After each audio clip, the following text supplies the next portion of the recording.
നമ്മൾ ശ്രമിച്ചാൽ നടക്കാതായിട്ട് ഒന്നുമില്ലെന്ന് തന്നെയാണ് പറയുന്നത്. പക്ഷെ ഒരു തെരുവുനായയുടെ വിഷയം വരുമ്പോഴത്തേക്ക് അത് നടക്കുന്നില്ല. എന്തുകൊണ്ടാണ് അങ്ങനെ സംഭവിക്കുന്നത് നിങ്ങൾ ചിന്തിച്ചിട്ടുണ്ടോ? വരുമ്പോൾ അത് എന്താണ് പ്രാവർത്തികമാകാത്തത്? നമ്മൾ ശ്രമിക്കാത്തത് കൊണ്ടാണ്.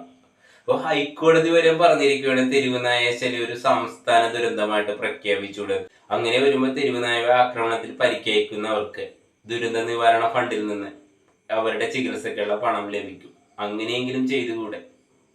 ലോകത്ത് എവിടെയാണെങ്കിൽ പോലും പേവിഷബാധ ഏറ്റുകഴിഞ്ഞാൽ മരണം 100% മരണം ഉറപ്പാണ്. എന്നിരുന്നിട്ട് പോലും ഇതിനെതിരെ ഒരു നടപടി എടുക്കുന്നില്ല. എന്തുകൊണ്ട്? ഓരോ ജീവനും വിലപ്പെട്ടതാണ്.